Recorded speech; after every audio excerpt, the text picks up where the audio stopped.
I know I've admitted this before and I seem to be doing it more often. Maybe it's an age thing, but I'm confused. Now, you might sympathize with me on this one. This is why. As you know, CUVs and trucks are on fire. The car market is dwindling despite the fact we've got some great-looking sedans out there, some of which are actually built by Toyota. This is where my confusion starts to deepen. As we all know, Toyota is a leader in looking at the future of the automobile. Hybrid, electric, hydrogen fuel, and the list goes on. Well, right now I'm sitting in the middle of the Laurentians in the province of Quebec as Toyota is launching or relaunching a vehicle we haven't seen in 21 years. But believe me, this vehicle is not going to save our planet. You see, it's a sports car, it's rear-wheel drive, there's no electric or hybrid option. What's going on? Oh, almost forgot, there's that age thing again. The car, the Toyota Supra. Test Drive with Graham Fletcher. This week on Test Drive, we look at the 1994 Toyota Supra. Now, when it was announced, some thought that it would come with a V6, others thought it would come with a V8. Some actually thought it might not come at all. Well, I can tell you that the Supra has arrived, and arrived in style. I think I was in high school at the time. Yeah, I was probably 17, 18 years old and probably dreaming about driving that Supra. You were in high school, dreaming, now you're working for Toyota and you've got one built. How does it feel? It feels great. I mean, I really hope to be able to get my hands on one, but it's all about, you know, drivers being able to get in and enjoy Supra coming back. A lot of people are telling me on a daily basis they think cars are dead, and you see it from other car companies. They're busy taking cars out of the marketplace. But the reality of it is, if you want to connect to the act of driving, there's just nothing better than a car. And what you really want are those sporty, stylish, aspirational vehicles. Maybe it's not going to be the car that you'll own, but it's the car that you always wished you'd own. You know, if you think about the last auto show circuit, for example, we had some pretty interesting, high-tech, forward-looking concept vehicles that we put at the front of the display.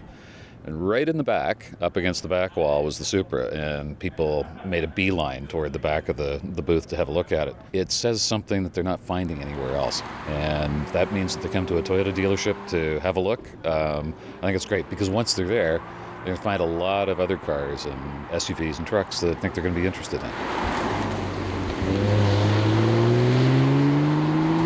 The instrument cluster has been designed like an open horseshoe. This concept ensures that all controls are at one's fingertips. The plus is that all controls, like mirrors, locks, windows, etc., are well marked and simple to operate. The result is that you can keep your eyes on the road when operating most of them. Not a bad idea given the gusto. Inside the Supra, the instrument cluster is all Toyota for sure, but there's a lot of BMW, as in the Z4. You know, one of the keys to making this new Supra cost-effective was for Toyota to partner with a German car maker, and the interior was, well, very much like the Z4. And in fact, the Z4 and the Supra are built alongside at the BMW factory in Austria.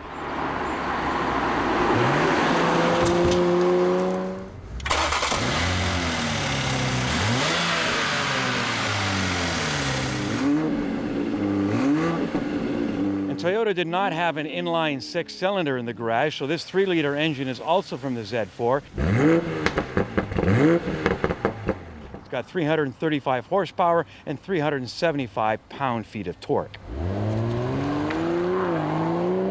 I've heard lots of debates about, well, is this really a Supra? Well, I guess my answer to that is you'll find out in the seat of your pants when you drive one.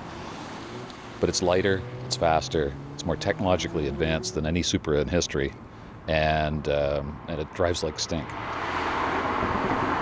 This is truly a Toyota in its sense. We did all of the development and the tuning on the dampers, the steering, the engine, the way the transmission shifts. So very much so the chief engineer, Tada-san, was trying to develop a Toyota, a true iconic Toyota sports car. You don't have a manual. Your thoughts on that? You know, the manual question comes out a lot, and I think our goal was to build a pure sports car, sporting intention, as fast to 0 to 100 as we can go, as quickly as we can get around a circuit, and a lot of that today, Formula One drivers, they're using paddle shifters. It's faster. just getting on Circuit Mont Tremblant with the new Supra. This car is very nice to drive on the street and really awesome on the racetrack too. It's really nimble, turns in really well. So we've been having fun here, playing around, letting people try it out, and myself driving around. So I really like the new car. It gives you a really good feeling of driving, and it can take the corner really well for a street car that you just put onto the racetrack like that. The brakes are great. You keep good over the bumps. It doesn't move too much. With the sport mode, the exhaust is a bit sportier. The car's a bit stiffer. Then you could also use the paddle shift, but you can leave it in automatic mode. So everything's really nice. I think the styling, I think, we've been here today talking a little bit about the technical details, but owning a car is very emotional, and I think you want to be able to walk away, lock the doors, and look at the car and look at the body line. So I think looking at the car too, it's a stunning looking vehicle.